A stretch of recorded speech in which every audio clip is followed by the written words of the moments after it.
Hey, welcome to another episode of the Stickbow Chronicles. This is just kind of an extra episode. If you don't want to hear bow tuning, bow parts, bow stuff, this is kind of a follow-up to what we did with Aron last week, a couple weeks ago, last week. The Q&A, he had a lot of questions, so we thought we'd just put out an extra episode addressing some of those questions. So if it doesn't interest you, back out, because that's all it is. Here we go. What's up, bud? Not too much, just in truth, drinking a coffee to wake up from my nap. Don't make fun of me, I'm getting old. Naps are cool when you get over a certain age. We won't pigeonhole anybody over a certain age. When I was younger, I heard Adam Sandler do a skit, and he was like, when you're 20, you're like, screw my parents, I hate my parents. And when you're 30, you're like, screw the government, I hate the government. And when you're 40, you're like, man, I need a nap. I'm tired. And I laughed at that, and here I am taking naps. So I guess he was right. All right. Well, we put this up on, we're getting some other questions coming in on Instagram, so we'll try to cover any of the, I'm reading this and going, any of the intelligent questions we'll try to cover as well. So, all right, let's jump right into it, huh? Yeah, I think the biggest question I got, and I'll kind of break it down step by step as quick as I can. When you're when you have, whether it be a wingard, a widow, a zipper, it doesn't matter. Every bow is going to have a manufacturer spec to it, and it's going to be between, let's say, 8 and 3/8 roughly. I say never go below that manufacturer spec in brace height is what I'm talking about. But you can go above that as starting out as a platform for tuning your bow. So every bow seems to have a happy brace height for each user, and don't be afraid to adjust that brace height, while you're tuning, part of the tuning process. But that is fine tuning or micro tuning, moving that brace height up and down. The major tuning portions are going to be your knock height, and also your arrow length and your point weight. And I'm not going to go through every scenario, but if you have roughly, forgetting one part, and we might have covered this on the first one. Depending upon where your bow is cut, whether it's cut to center or past center, you need to know that ahead of time, because let's say you called me and you said, I have a 29-inch draw length. I'm shooting 56 pounds at 28 inches. So you're going to gain 2 or 3 pounds for the extra inch of draw length. What arrow spine should I shoot? If you're shooting a bow that's close to center cut, it will take a weaker spine by far than it will past center. So I'm gonna pick a widow because they take a stiff spined arrow. They're 3/16 past center. So that will take a much stiffer spined arrow than something that's cut to center or just past center. So all of those things are taken into consideration, when you're choosing an arrow and when you're tuning. So without making this too confusing, let's say you are an 1/8 to 3/16 cut past center, and you're shooting off the shelf with just a piece of Velcro, the standard, like strike plate, just a piece of Velcro. Once you have that, or I have that info, so I'm going to go, like I said, I'm going to go with something cut an 1/8 to 3/16 past center, and you're 56 pounds at 28 inches is what your bow is, but you're a 29-inch draw. So you're probably more like 58, 59 pounds, something like that. You're going to want to then figure out your point weight to know what spine arrow. So if you tell me I have a pile of 200 grain broadheads and I want to shoot at least 200 grains up front, then I'm going to probably reply back with, hey, you want to shoot you don't want to shoot an aluminum insert usually with traditional archery. You want to shoot, stainless or a brass insert. And then you obviously, if you can put a footer on there, and we'll go into that in a second or a few minutes here, but you're going to need to know all that to know what your total point weight is. So roughly you're going to want 250 to 300 grains up front, total. So that means I've got 100 grains, 50 grains to 100 grains to play with, meaning I've got a 200 grain point, and then you're wanting to be at 250 to 300 up front. That means I have 50 to 100 grains of components to play with. So every arrow manufacturer or aftermarket component manufacturer, go through all that stuff, figure out the system that you want to use. Am I confusing this so far? Are you tracking? Rob, if you're tracking, hopefully everybody else is. Oh, so I set the bar. You can figure it out. Anybody can. No.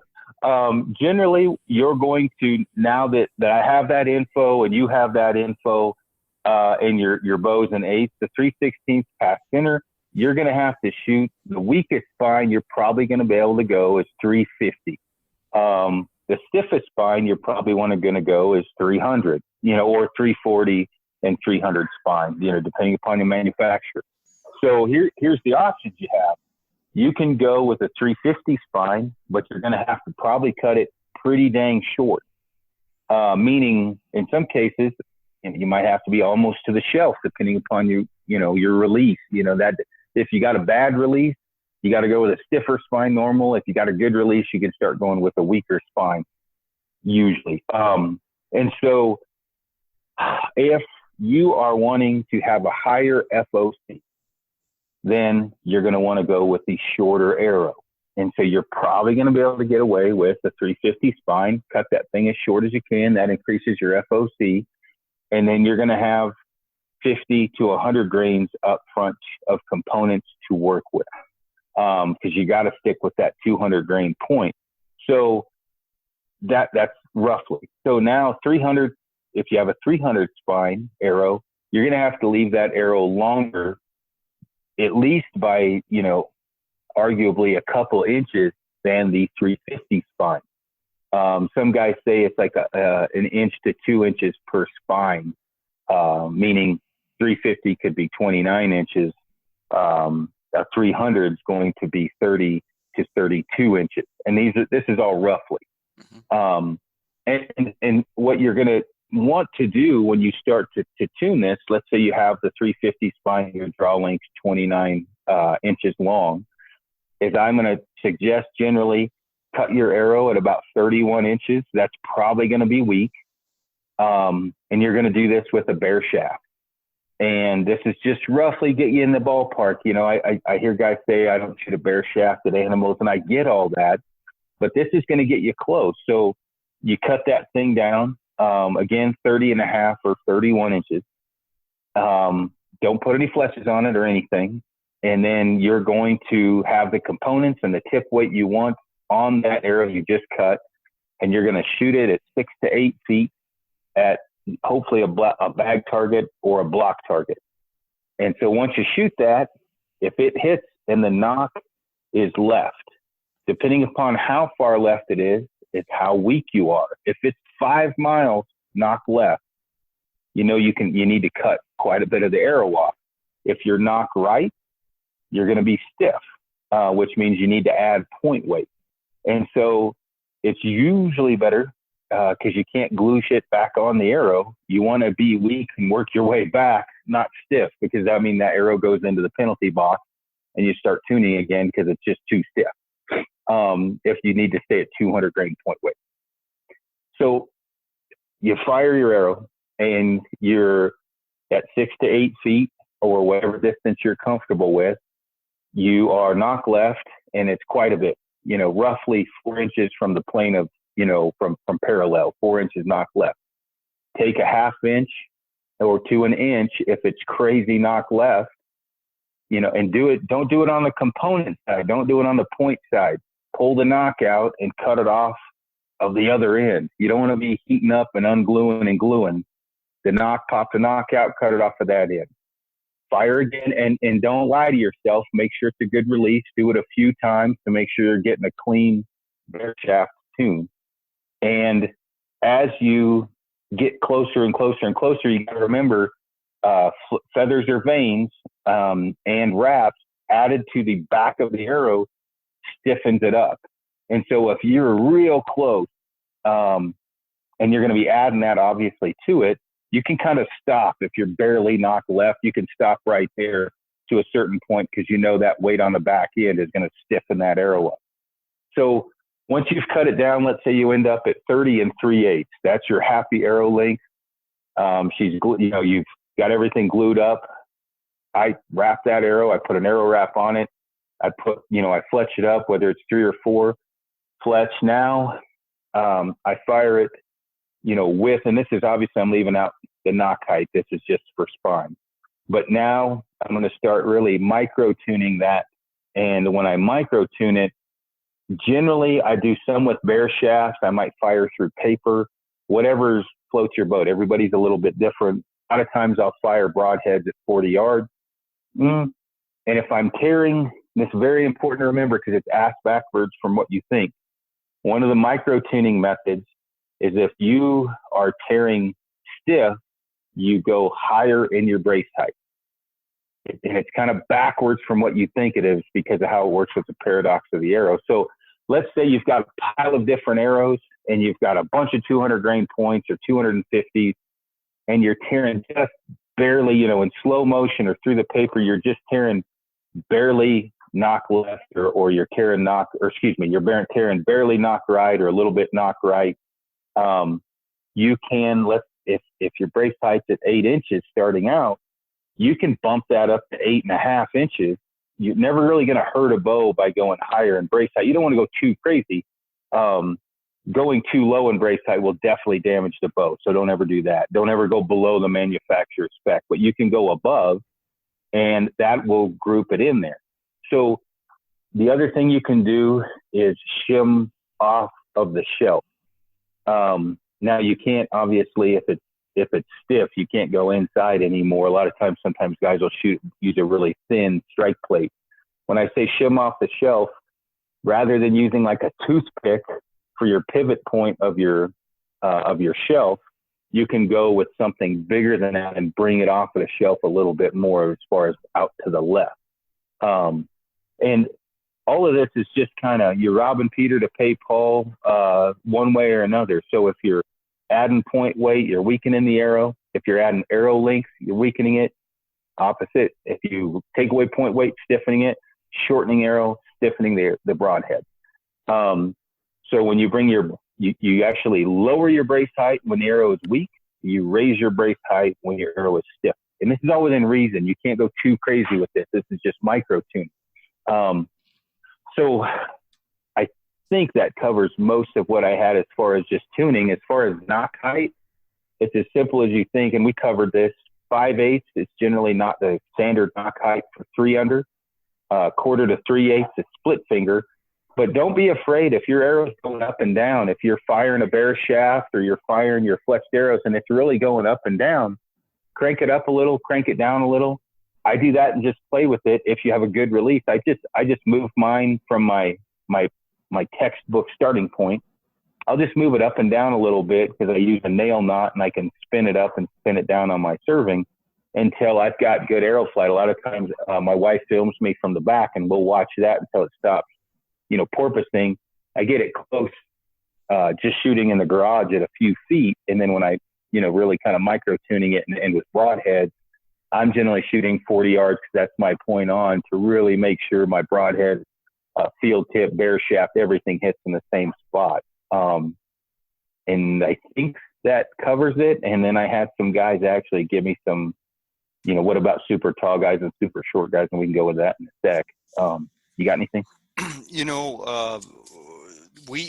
We did an episode a few months ago on tuning. So if anybody's hearing this and you're like, geez, I still have this question, I have that question, go back and listen to that one. I think we just called it Tuning with Aaron. That was that's over an hour of going in depth of what you're talking about right there.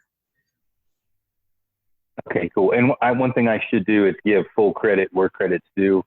I had a good, solid base for tuning from a compound, which did me zero good when I picked up the stick bow. But I had a good base as far as just the dynamics of how arrows work.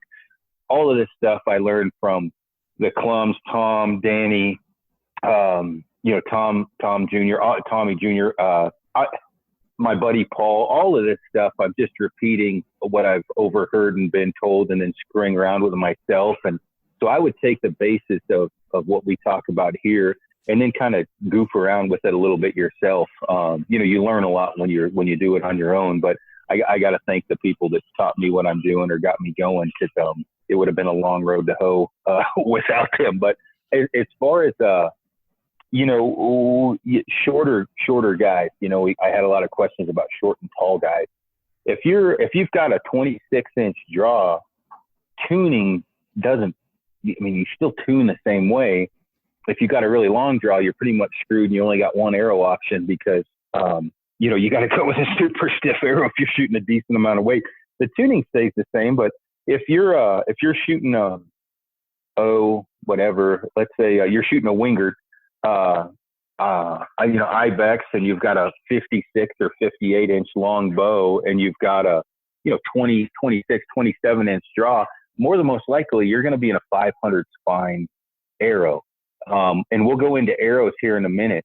When you're in a 500 to 600 spine arrow, I strongly suggest to go with one of the beefier arrow options on the market, or you will going to break everything you have, because the arrow is just not that durable.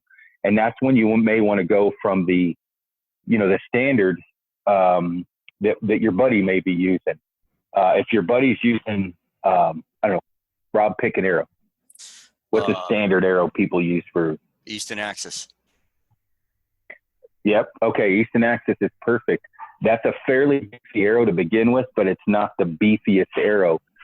Once you go to a 500 or 600 spine, you're going to want to shoot Black Eagle Deep Impact, a Carbon Express thinner shot, a Day 6, Black Eagle Instinct, or the vintage like I'm shooting, something with a fake wrap, an Axis traditional with the wrap on it, because, just for the nature of the beast, it's not the arrow manufacturer's fault. You're just shooting a weaker arrow. It's more brittle because the wall's thinner, so you probably are going to want to beef it up by just changing the type of arrow you're shooting to a beefier one, or you're going to be broke from buying shaft. So you're talking the shaft itself. Okay, I'm tracking with you.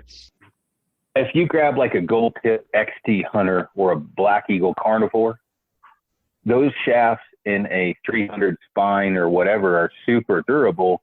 But in a 500 to 600 spine, if you're shooting, you're going to walk home with shrapnel everywhere in a 500 to 600 spine. And that's where I talk about, if you're a Black Eagle guy, don't shoot a Carnivore, shoot an Instinct, Deep Impact, or Vintage. If you're an Easton guy, you may want to go from the Axis to the Axis Traditional, because the Traditional has the fake wood looking wrap, and that process beefs up the arrow. Gotcha. I'm tracking with you.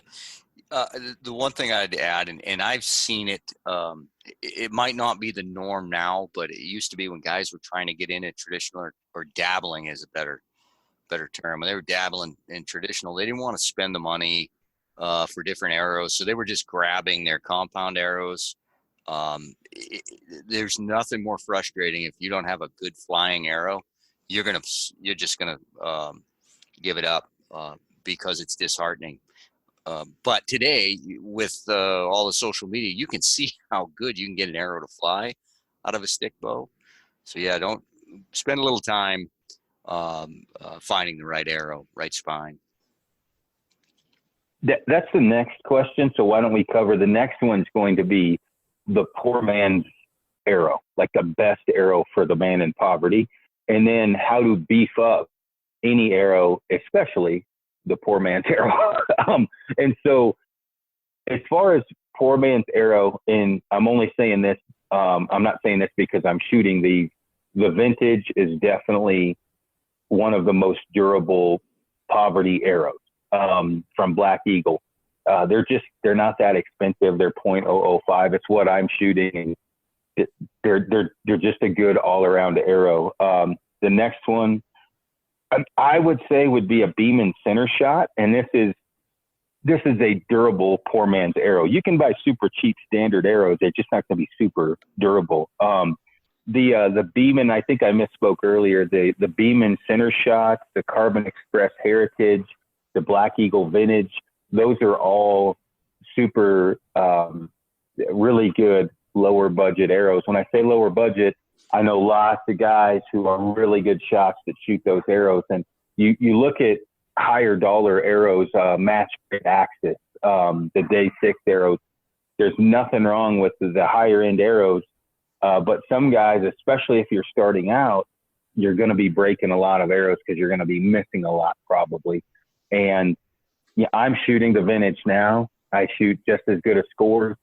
They're not quite as straight, but they are a great option, and you're not going to break the bank, and they're super durable. Now, depending upon what arrow you have, it's never a horrible idea, as long as you take into consideration on the tune, to have some type of a footer on that arrow. In the case of an Easton Axis, Iron Will makes a footer, or it's basically to beef up the front. And back in the day, guys would take, especially with carbons, they would take aluminum arrows, figure out the inside diameter of the aluminum, the outside diameter of the carbon, and they'd take an aluminum arrow and cut 1.5 inches or whatever they felt, 2 inches, 3 inches, cut that aluminum arrow in sections, and then glue that onto the end of the carbon arrow to beef it up.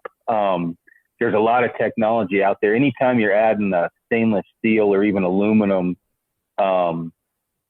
portion to the end of your arrow, you're beefing it up from it splitting out the side. So that's another way to, you can't help it if you lose it, but it's going to make it last a lot longer by putting some type of a footer.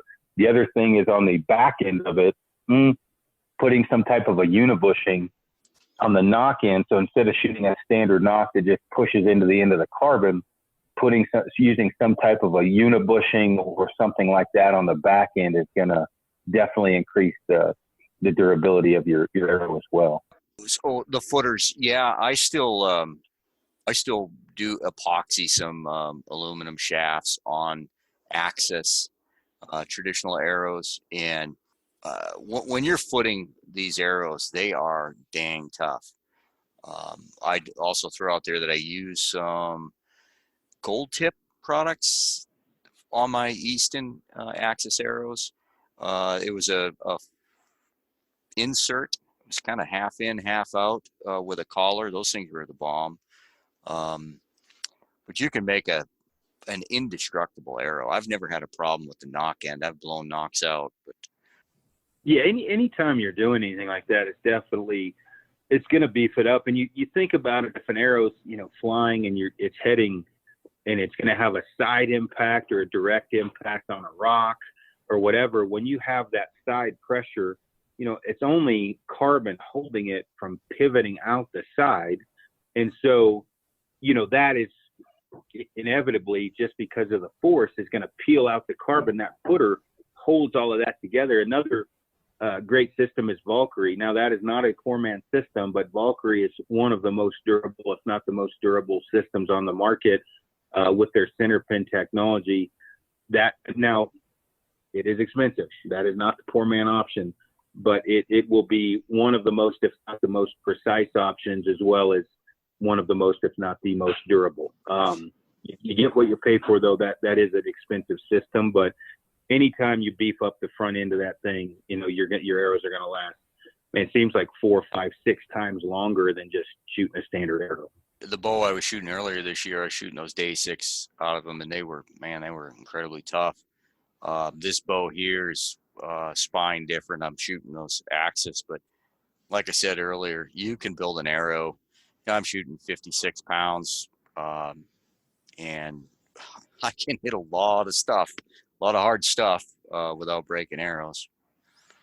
And with, like, I forgot this on tuning, but that's another thing I thought about, is the smaller diameter the closer it is to the shelf. And so you're going to need a stiffer arrow compared to a standard diameter, but I'm sure we'll get more questions. We can answer those later. Like the Day 6 is a good example. That arrow is super thick walled.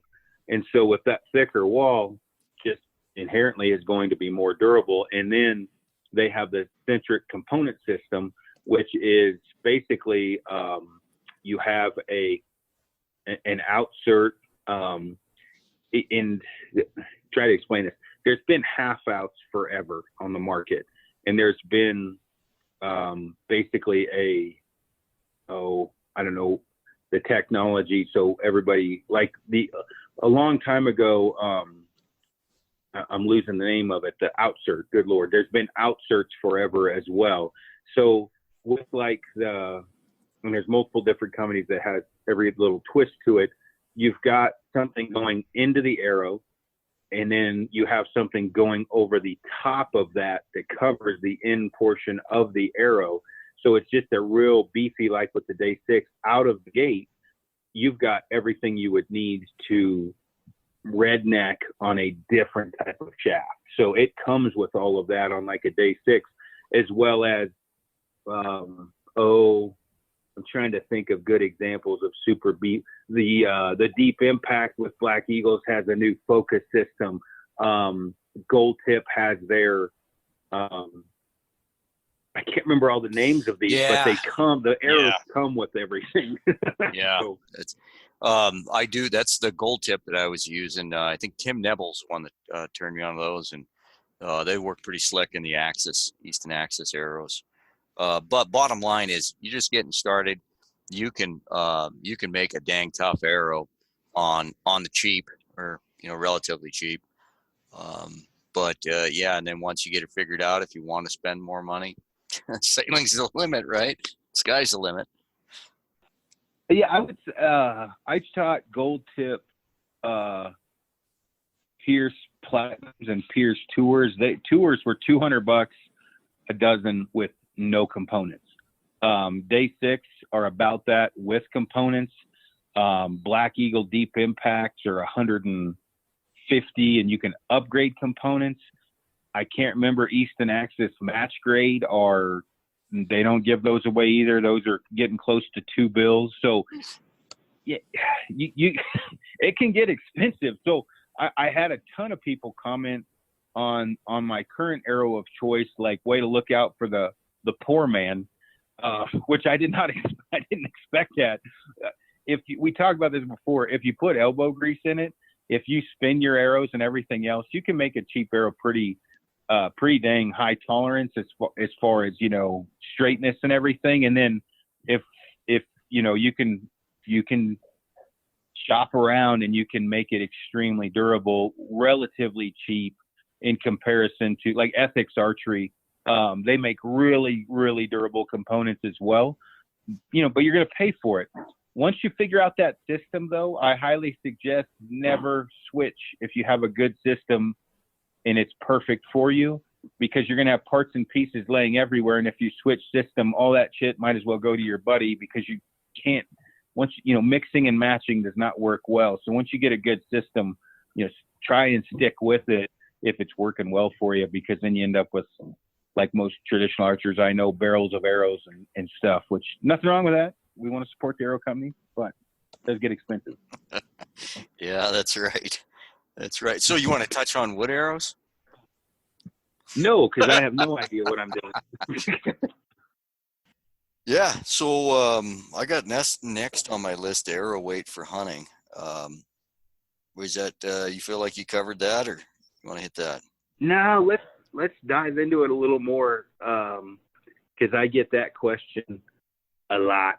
I think and no one can argue with this.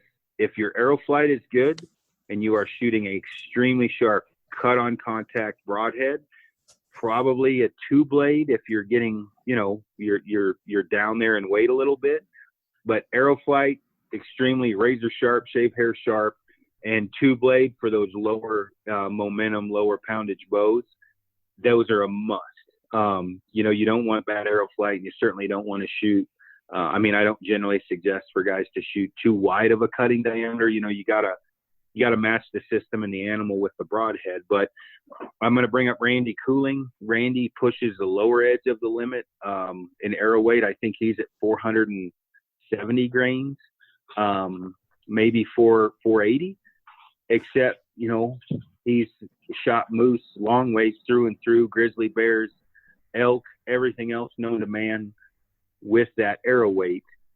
I generally suggest for the average speed, average bow, average person, 550 to 600 grains is where you want to be at. Again, if you're cutting down below that, just make sure you shoot a good cut on contact 2-blade broadhead. Sounds like solid advice to me. And that's all caveated with, you know, how many pounds you're shooting, right? Yeah, and that's what I say most like general people. So if you are, let's talk about that. Well, let's say you're shooting 42 pounds. You know, that's lower poundage, and you're at a 28-inch draw. You know, you're probably going to be at 480 grains, you know, or less. You just got to have good arrow flight. You're really going to have to hit them right in the pump house, and you're definitely going to want to cater towards a 2-blade cut on contact head. Well, did you see that pile of critters that Denny Sturgis's wife Marie put down here recently? What was it, in Africa? Oh yeah, she's 30. I think they told me 36-pound longbow, and I think she was inside. I think they said every shot was inside of 20. You know, that's another thing. Obviously, you got to keep in mind the distance. Yeah. She can shoot though, and she heart shot most of them.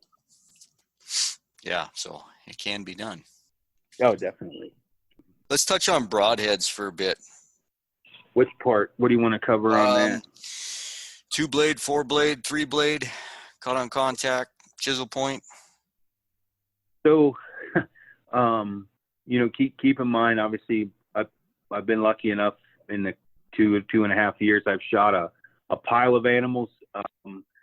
You know, and I've been super lucky with that. But there's going to be other people that have way more experience than me. But you know, from what I've seen so far, there's big debate that there's a 3-to-1 ratio, which is kind of the Ashby debate, which is it's 3 times longer than it is wide. It can't be argued that is a very good penetrating system. You know, so you have basically a really long type of a broadhead, but the run out on those, meaning getting them to spin, can be difficult. Generally, not always. They're going to be a little bit more expensive. You know, but you have that, and then you have that in a 2-blade or that in a 3-blade. You look at the Valkyrie, that's a 3-to-1 ratio 3-blade. You know, you look at like the Iron Will, which is a it's a double bevel, so it's the same angle on both sides of the blade. 2-blade with bleeders. The Day 6 Evo is the same thing. And then you have something like you go down into like a Zwickey. Zwickeys are a cheaper blade, extremely cheap broadhead. They're like $18 for 3 with quite possibly the worst bevel known to man because they're really uneven and you have to put a lot of work into them. All of these things, all the questions I get, should I shoot a 2-blade? I really worried about penetration, but here's my setup. Well, a 2-blade for penetration it's going to be hard to beat that. But a 2-blade doesn't, you know, a normal 2-blade, meaning not a 2-inch wide tree shark. A normal 2-blade, you're not, whether it's single or double bevel, you're not going to get as much blood as you're going to a 2-blade with bleeders or a 3-blade. It's just straight up cut, you know, the cutting surface you're hitting. And so guys get really worried, like a cutthroat from Rocky Mountain. I had tons of questions about those because I kill a lot of animals with them. They're a single bevel Tanto point, which just type in Tanto point on the Googleizer and you can look up the different type of points. But that is a penetrating single bevel broadhead. It's bone splitting power because of the single bevel. But if there's a downside to it, it doesn't leave a lot of blood. It's not a real wide cutting diameter. The problem is if you have low momentum, you don't have a choice. You've got to shoot something like a cutthroat. You go into the higher poundage. Do you want to shoot a wider 2-blade? Do you want to shoot a 2-blade with bleeders, or do you want to shoot a 3-blade? So my suggestion, if you're going to shoot a 3-blade, you're going to want to shoot something like a Valkyrie or a VPA 3-blade. A VPA is another great broadhead for the money. It's got more of the 3-to-1 ratio, which helps for penetration because you're going to have a little more drag because of the extra blade. I don't personally think that there is a perfect broadhead for everything. You're going to get close.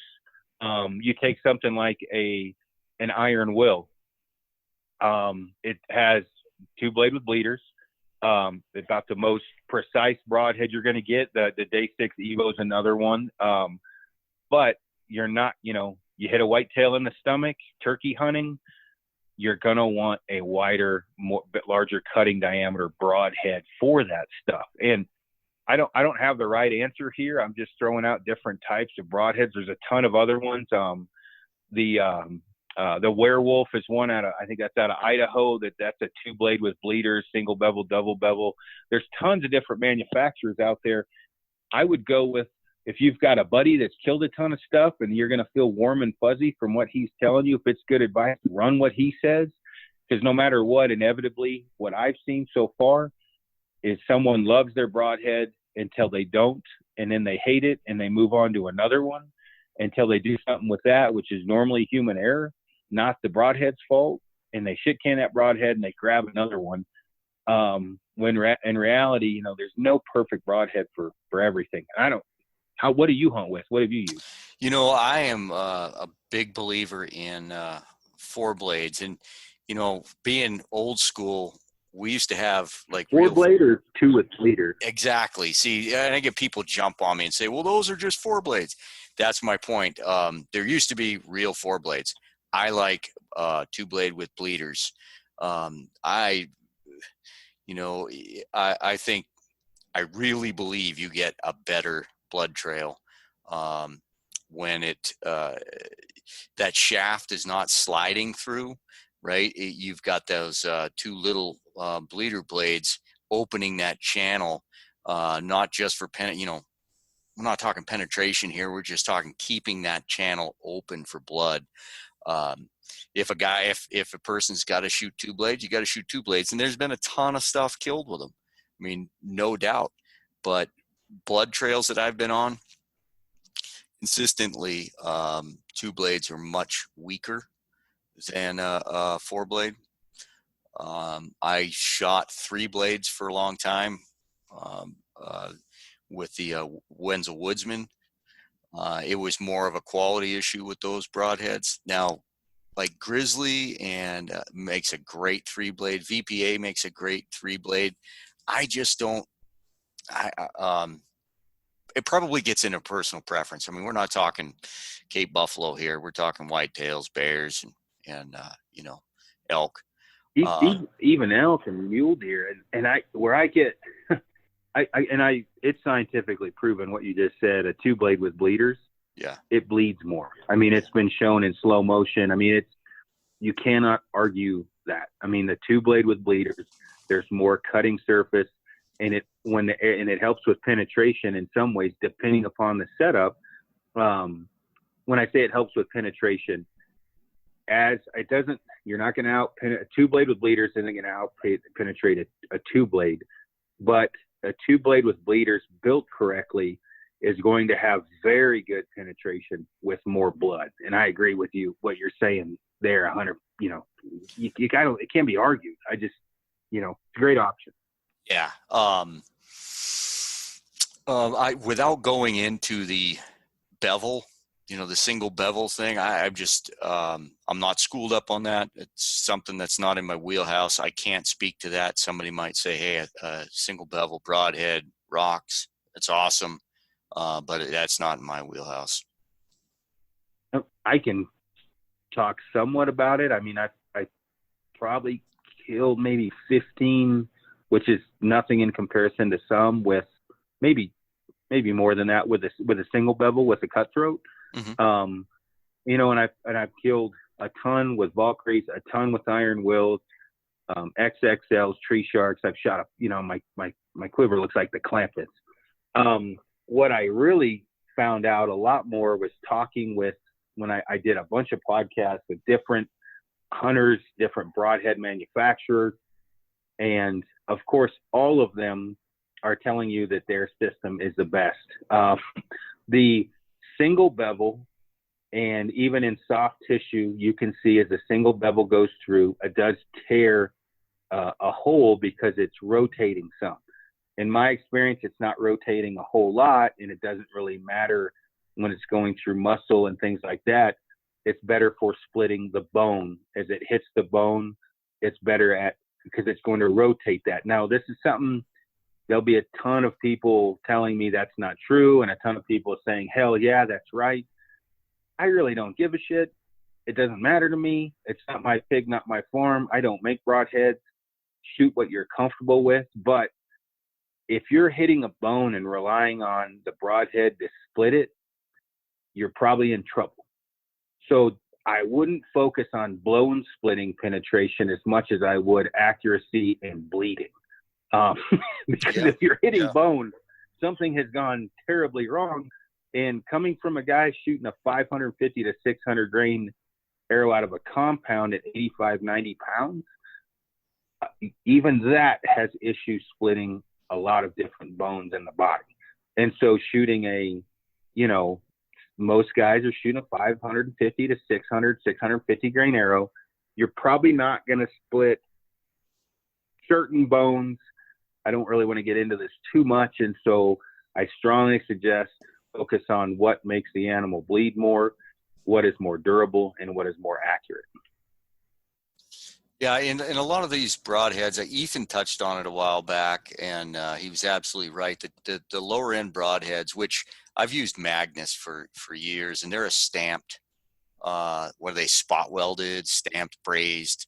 They're a lower end broadhead. They work awesome. I still shoot them.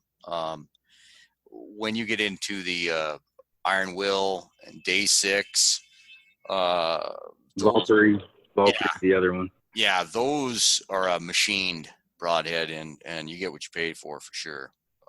They're awesome. VPA's machined as well. That's a CNC machined broadhead. And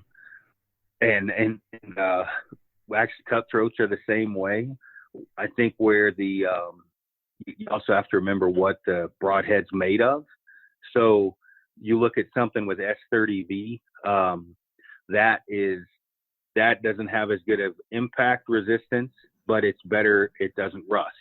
It's easier to sharpen, but it can dull easier. You look at Iron Will's A2, better impact resistance, higher blade retention, but you can get rust spots on it. And then you look at something like a carbon steel, I guess, like a cutthroat. Anyway, done a bunch of different options. When you start geeking out on this, sometimes your ability to shoot, accuracy, things like that get left to the wayside sometimes, or maybe aren't looked. I guess what I'm getting at is if you're picking through the weeds with it that much, just make sure that you're going through tuning and shooting as well, because at the end of the day, if it's really sharp, you're going to kill something with it. You don't need to go too crazy on this stuff. Just make sure it's a good head flying straight. Did you find any good questions yet? Yes, or are they all did. goofy? I did. You got some colorful friends there. You got some colorful friends. You got a guy named Jeff Landers that has a lot of questions for you. Oh man, it's funny thing about Landers. A lot of guys. Some people don't know he literally.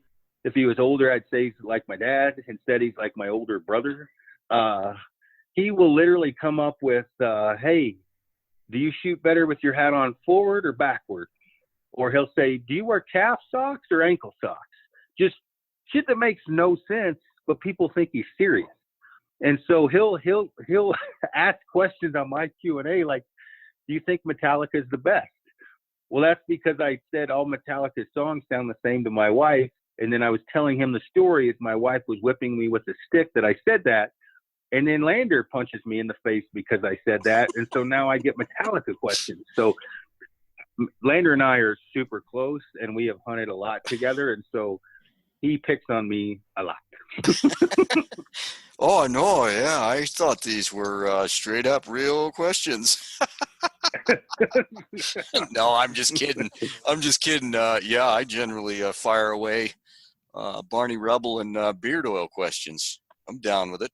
Oh, yeah. He literally, I think he said, I'm going to take your bow and your arrows and put a shot collar on you, and you're not getting it until we see a 180-inch deer. I'm going to beat the piss out of you, is what he told me the last conversation we had.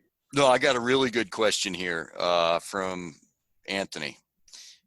Skinny strings versus normal strings and changing the spine or tune of an arrow. Man, my suggestion is don't shoot skinny strings. I don't think it's worth it.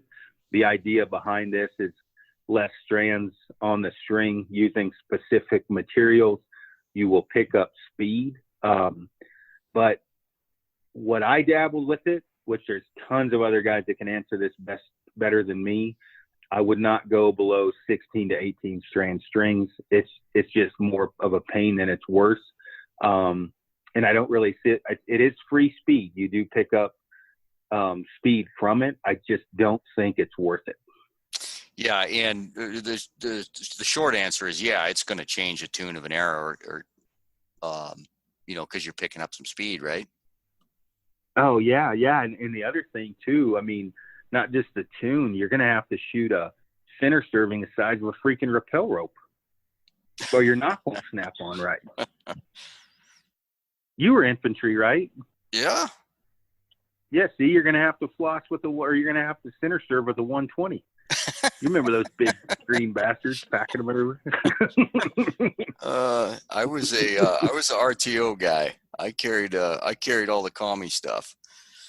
Did you carry the Prick 77? I that did. 30-pound piece of I shit? did. Yeah. And it kills me to see what they carry today.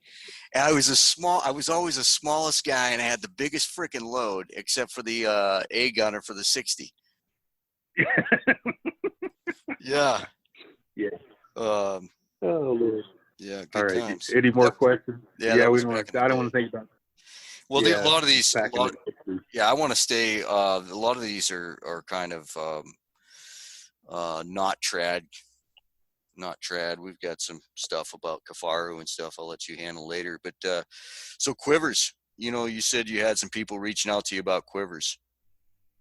Well, we must have touched on it, and I couldn't remember because I talked about Selway, Thunderhorn, Great Northern, the big three that I use. And then Randy and Denny, by the way, messaged me to tell me you and I are stupid and a back quiver is awesome. I don't need a message for anybody. Doesn't need to tell me that. But as far as go ahead. I tried. I was on a quest one year to kill deer with the original 59 Kodiak that I have. I didn't want to put a bow quiver on it, so I was using a hip quiver, and it was pretty razoo hip quiver. But I was tree stand hunting, so it was a matter of just getting in there, and I was going to take it off. I had these arrows from the early 60s. They were old Port Orford cedar. They were beautiful, crested. I mean, they were the real deal. And I had bear greenies on there. Walking in, super steep side hill, no snow, frozen ground. I take a digger and land on that quiver and break 2 of those arrows. So last time you'll ever catch me with a hip quiver on, especially carrying vintage Port Orford cedar arrows.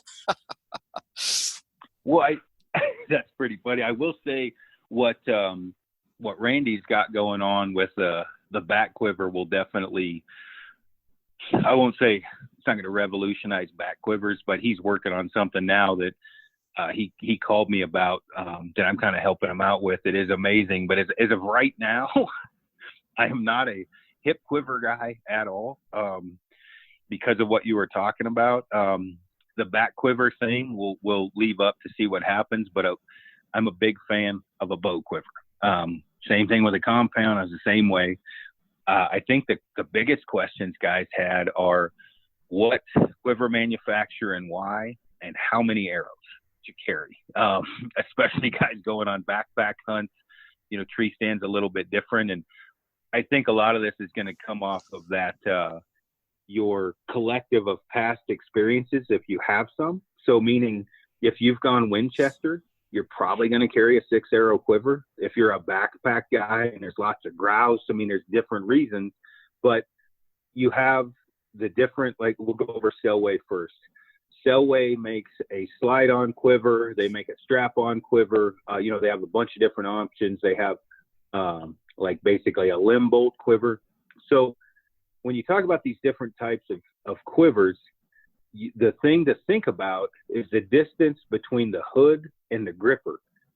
If the hood and the gripper are close together, your arrows at the end are going to be spread really far apart, which in some ways is good because there's less noise, except you're going to have a lot of arrow hanging off if you shoot a lot of arrows. If you look at something, I've shot a ton of different quivers. I shot a Selway slide-on forever, and then I've been shooting a Thunderhorn Lynx, which is a one piece basically. It's got the hood and the gripper and a carbon rod, and I've been screwing around with a Great Northern, which is an ultra lightweight quiver, which is it's really like about as Spartan as you can get.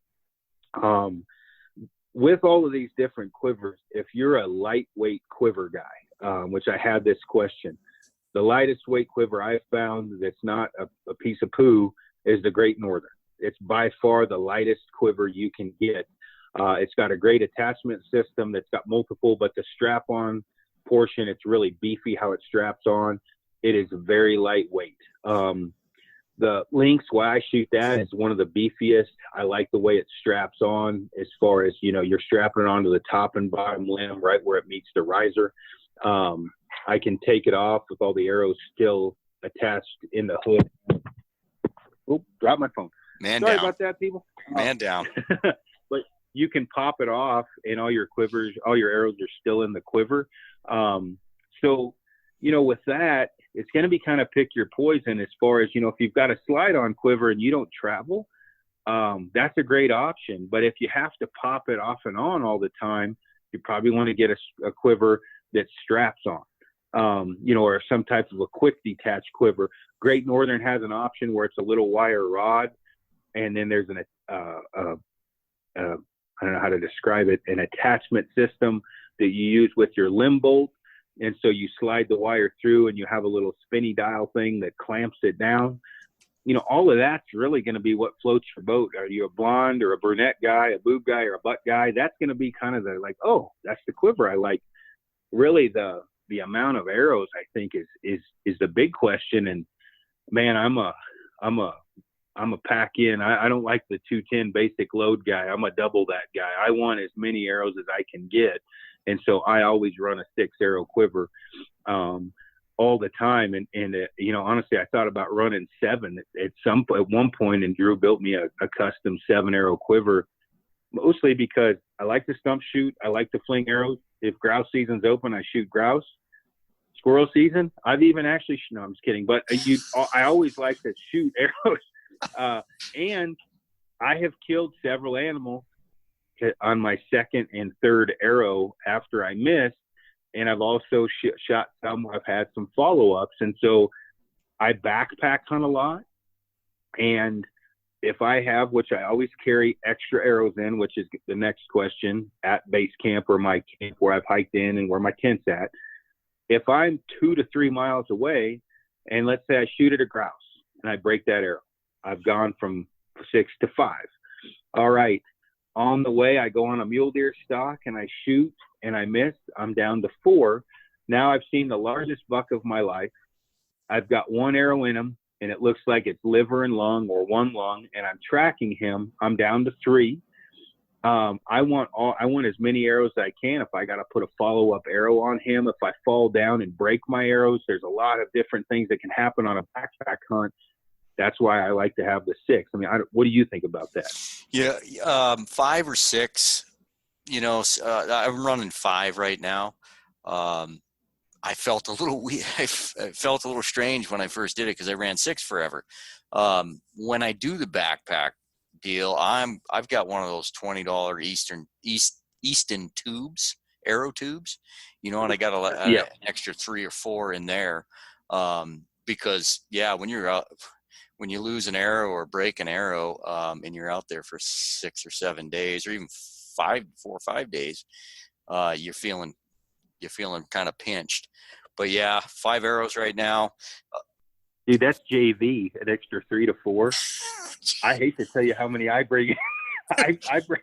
I don't break arrows, man. I don't break them. I lose them. So here's my thing: is marmots are a problem, and I shoot at them a lot, and they're in the rocks. Yeah, grouse. I love grouse. Yeah. We're talking different terrain. I did get into some marmots this spring, and blew a day 6 arrow up. But I am not in that type of terrain often. It's usually trees and stumps. But if you're in the high country rocks, you might want to be carrying a dozen. Well, and that's a good point that you're talking about where you're at. Those are all variables each person has to think about. And I've had guys give me crap about, I pack in at least an extra 6, a full quiver full. If I'm on a 10 to 12 day hunt, I might pack in an extra 10. It's not like I'm planning on missing that much. I stump shoot, I shoot all day practicing, and I'm multiple tags.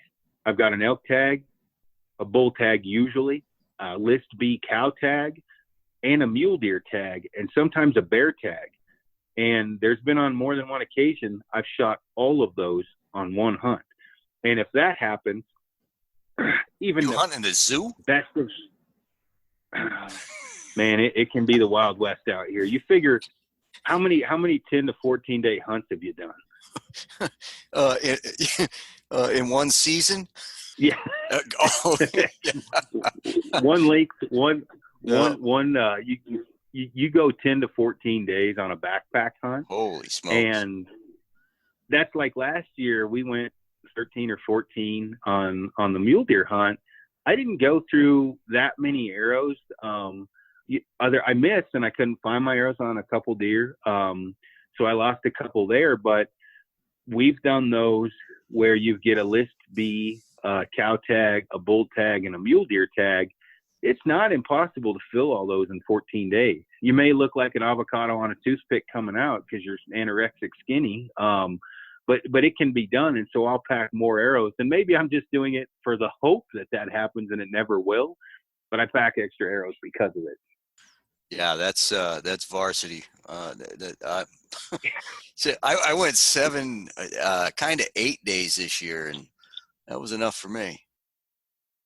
Oh, I was about to distract. I was just going to say the chances of most people making it, I know that they, coming from out east and, they listen to goofballs like me and they're going in for 12 days. I'd say the mortality rate on that is high 90%. Most guys aren't going to make it that long. It's just a long time to be out there.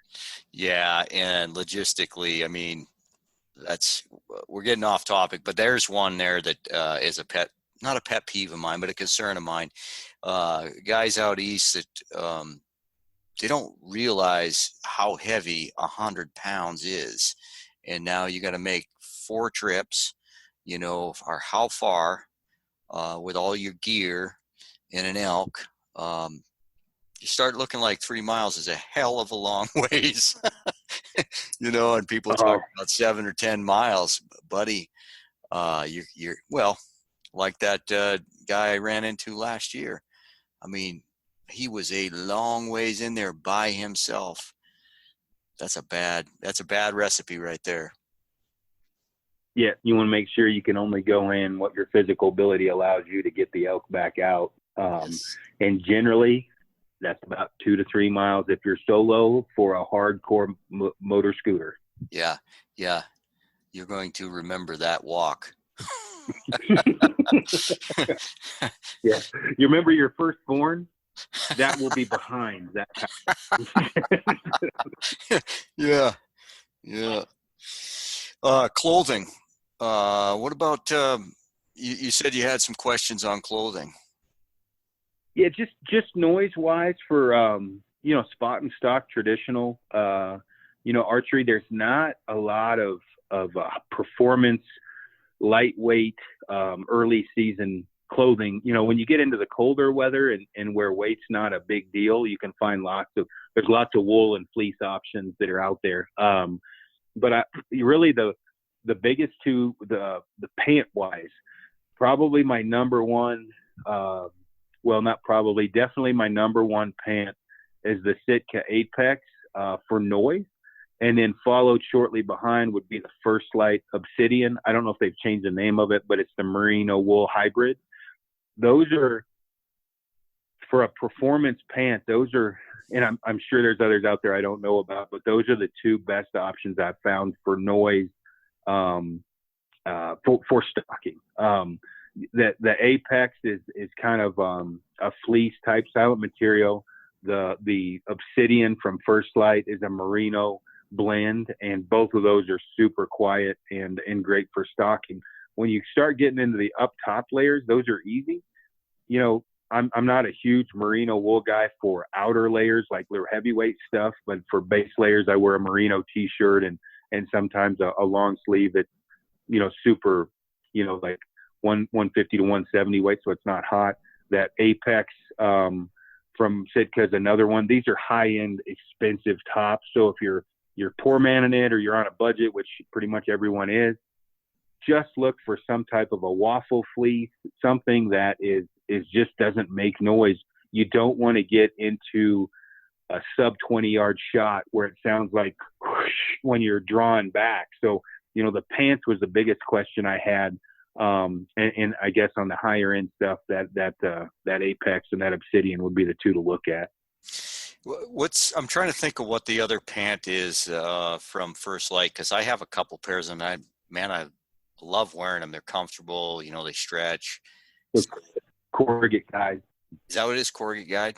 I had a pair of those on this spring, and I was stalking a bear, and my buddy was staying back there, and after it was all done, I got within 40 yards of the bear. When it was done, my buddy said, one of the first things he said is, "I can't believe how loud those pants were." He could hear the brush was less than knee deep. Yeah. And he said he could hear it. And I was like, I can't believe how loud those pants are. Well, it's not, this is where people, you got to understand, you cannot have high performance in silence without spending some coin. And so, cheaper options, cool Renegade Cargos. That's a nylon pant. That's a super great hiking pant, but it's nylon. The Corrugate Guide, that's a nylon pant. It's loud. So when you're looking at that type of stuff, you don't get to have your cake and eat it too.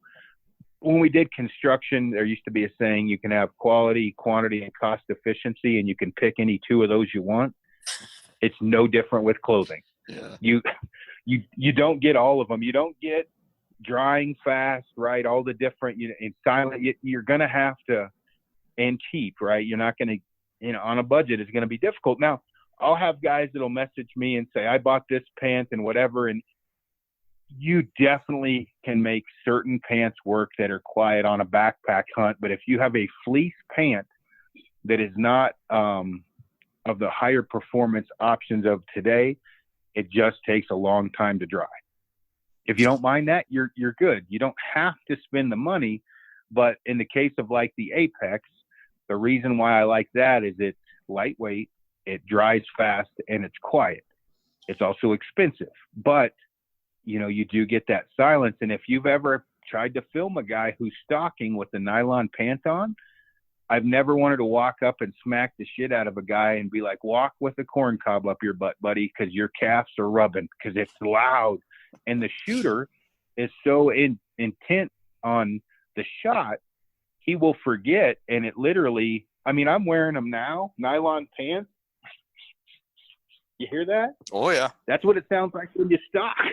So that was, I think, one of the questions of the guys asking me were they've had issues with that. And so, and I'm not paid by Sitka, so don't give me any crap. The Apex is one, and that Obsidian by First Light's another. So those would be the two higher end I'd look at. I have the Obsidian, and they are quiet, but that was early. Maybe they got better, but they don't fit right. They have gotten better. Before, you look like Homie the Clown in skinny jeans. Now, it's weird. They were like big in the butt, small in the legs, but the fit is good now. They're not as durable. That is the downside to them. They're also extremely expensive. Or you can do what South does and hunt naked. So wear some nylon pants and you get in close, go down to your boxers. That's what South does. Just make sure your legs are tan or your friends are going to make fun of you. Or you'll look funny on video. Dude, when I rolled my pants up, up to, above my knees, and immediately got a text message from Frank that said, dude, put your pants on. You're scaring all the deer off the mountain, because my legs are white. Well, that takes us to one of the questions here about spray tanning. That's weird. Hey, we do have a good question here from Mark. Do you ever hunt with a pack that you exercise with? Doesn't it stink? Oh yeah. So as far as Kifaru goes, the foam we use now is hydrophobic, and on the new frame, and so that helps. But I do the same thing. The best thing you can do is hand wash it with baking soda, and that will help. But if most companies are not using hydrophobic foam, the hydrophobic down, where that started was in the medical field for people who were bedridden, and the down pillows and stuff would get functified, and so they came up with the hydrophobic. They can do the same thing with foam. Either way, the one thing I would think about, whether you're using my pack or Kifaru or someone else's, is that foam will not stink worse than you on a backpack hunt. And if the wind is bad, you're screwed anyway. As far as just smelling the funk factor, baking soda, hand wash it, try to keep it as clean as you can that way. Other than that, you're just going to have, like anything, a little bit of funk, but you can wash your pack. It's not going to hurt anything, and the baking soda helps.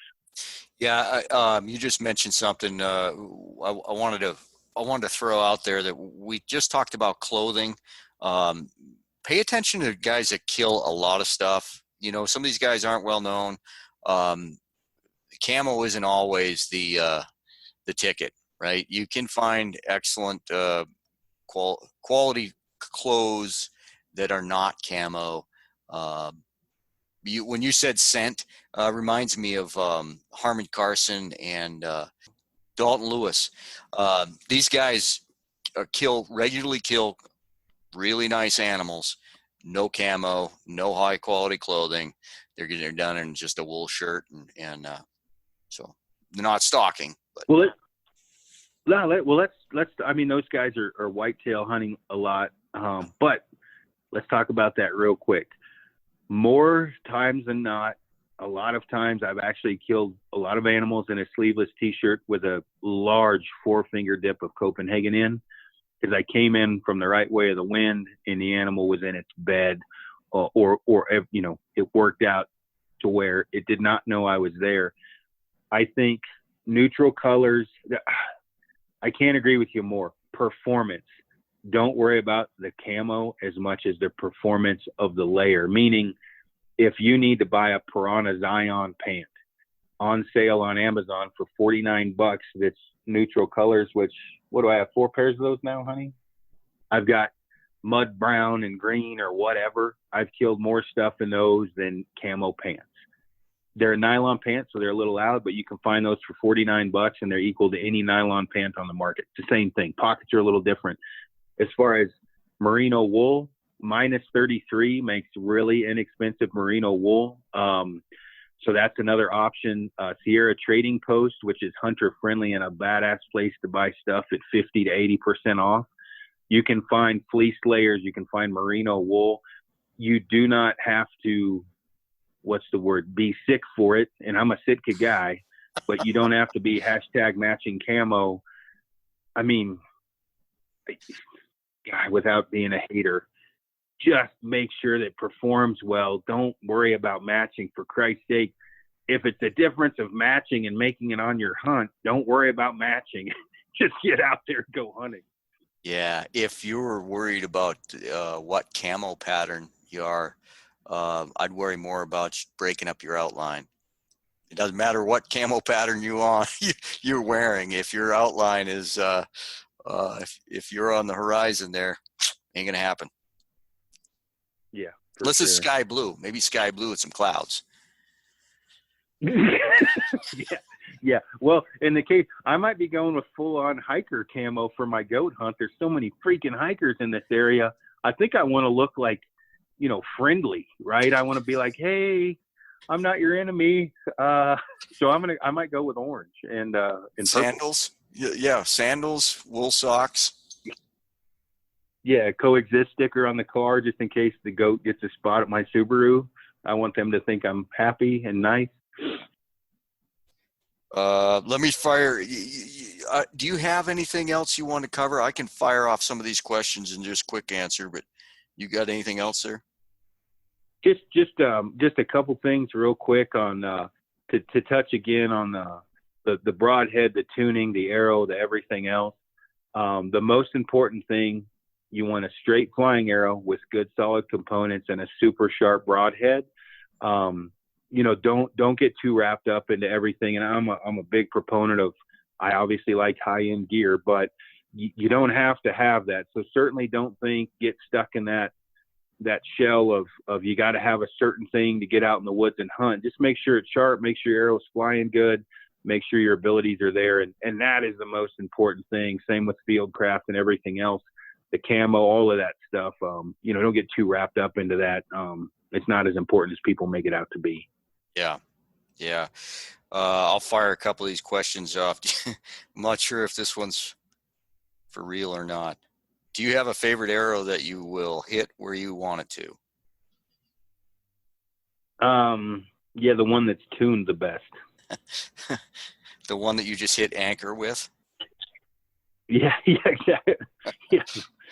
I think mentally, obviously, my head was there with the vintage and the day 6, meaning I had a good solid feeling with day 6. I got a good solid feeling with those Black Eagle vintages.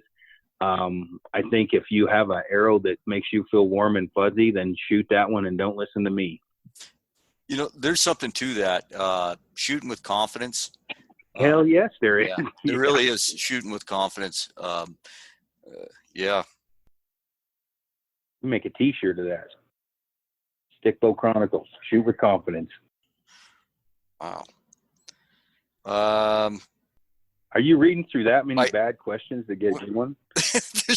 There's a lot of questions that aren't particular to traditional archery, and so I was just kind of, what's your favorite big game animal? Mule deer and mountain goat. Here's your commando one.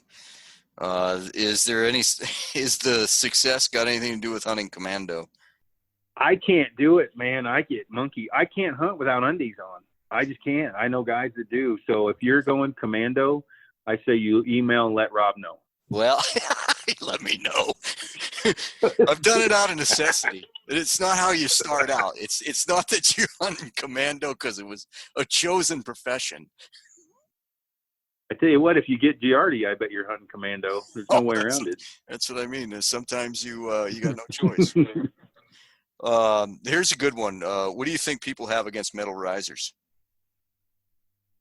I think the same thing they have against vanes. As far as the traditional, and I understand it. I get it. I just think it's not the hard work and the craftsmanship and, all of the blood, sweat, and tears, a traditional bowyer who's handcrafted that. He's not put in, it was done by a machine, not a person. I mean, a person ran the machine, but I would say that's the big thing. I got so much crap for shooting a bow with no soul when I shot the buffalo that, I mean, literally like hate mail. Like, why are you shooting that piece of shit? I don't know. It shoots good. But, a guy didn't put his heart into it when he built it. It was done by a machine. I'd say that's why. So I'm shooting a fake wood bow now, made by Trent Wingard, which is an ibex. So it's G10. So it has half a soul, I guess. So I don't know, but Trent did put his heart and soul into that. So please, cut me some slack. It's not wood. Yeah, these are a lot of questions. I should have been a little more a little bit more descriptive. Well, fire some of the good ones off, even if they're not stick bow related. Let me get back to them. It was here's a good one. Good field tips to use on regular arrows such as gold tip trads.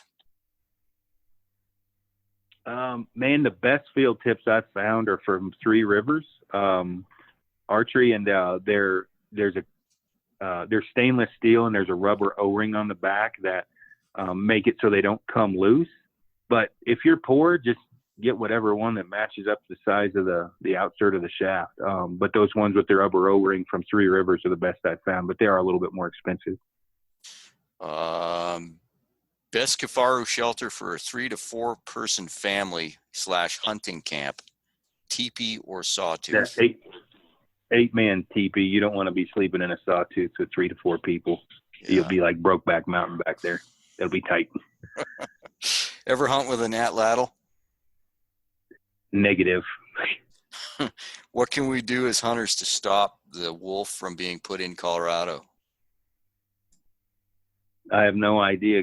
Try to everybody to get along and band together. We need to have someone with a lot of funds help with the marketing campaign, because the antis and the pro wolf people are certainly going to come at us with a large amount of funding and a large amount of pro wolf banners and billboards and everything else. So honestly, from what I hate to say it, from what I've seen, we can't hardly get along long enough to agree on what's trad and what's not or whatever, let alone come together against the wolf thing. So I think kind of being a united front might be the greatest, cheapest start.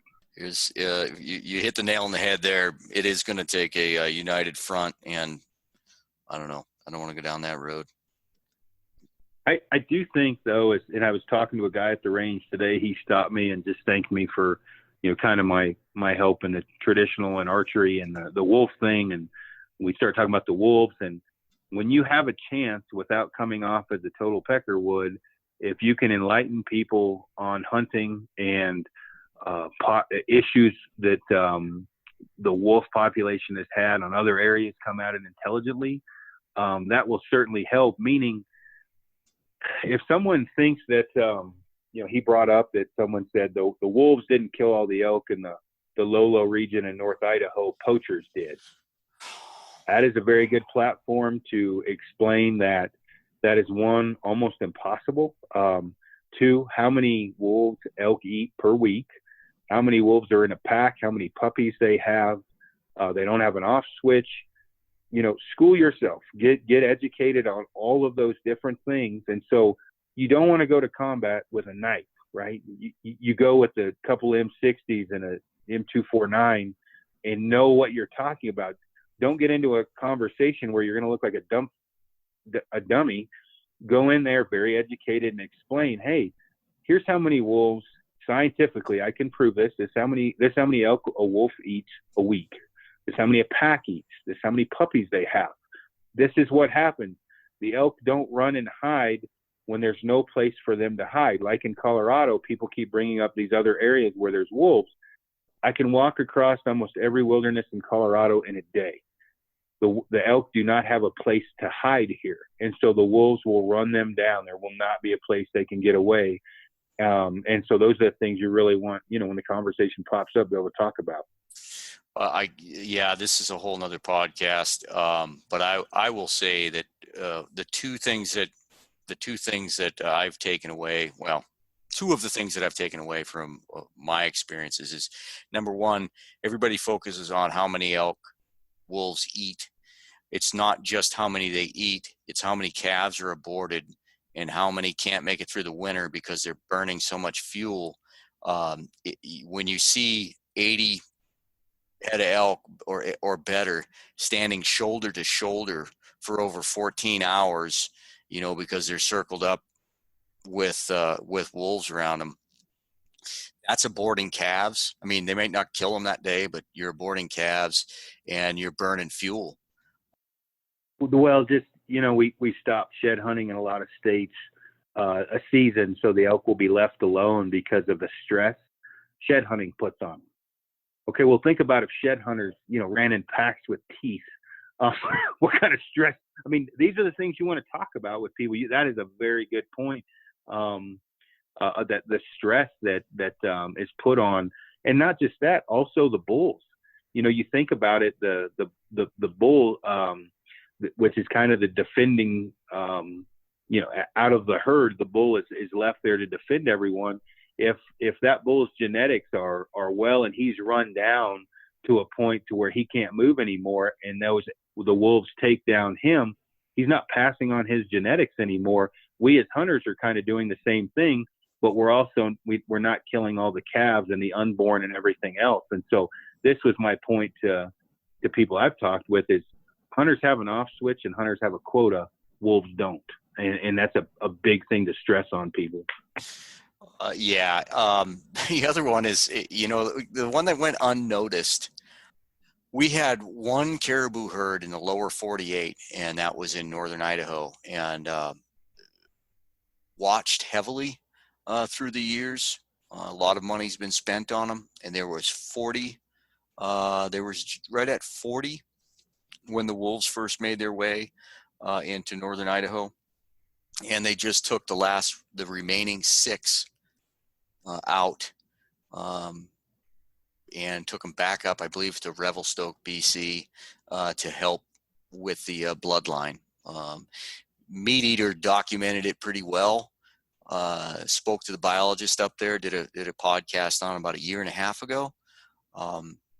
It went unnoticed, and here you have a struggling species that is endangered, and we just kicked an animal loose that is not endangered, and virtually wiped them out. So I'll just put a plug in for the Foundation for Wildlife Management.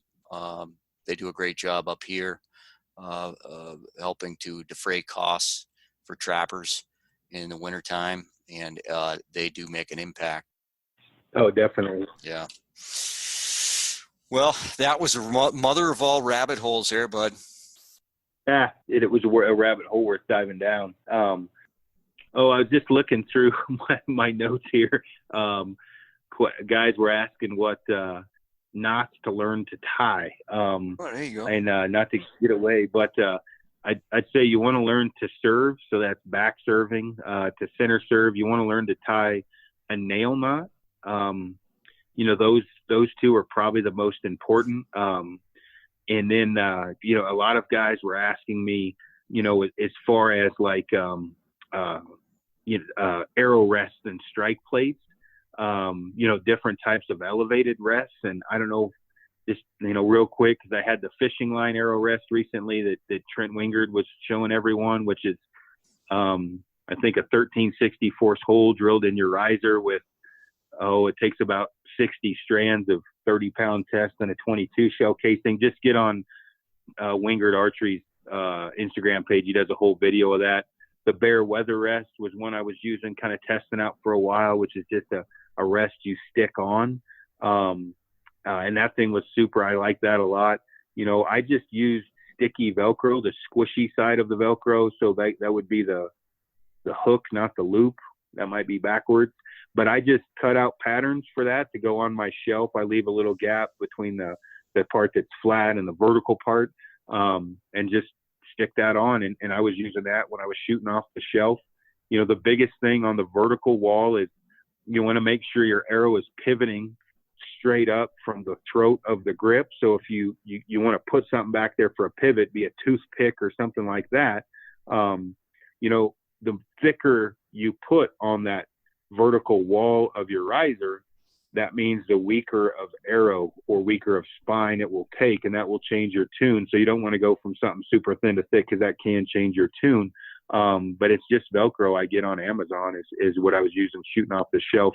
The Bear Weather Rest is $4.49, I think, $4.99.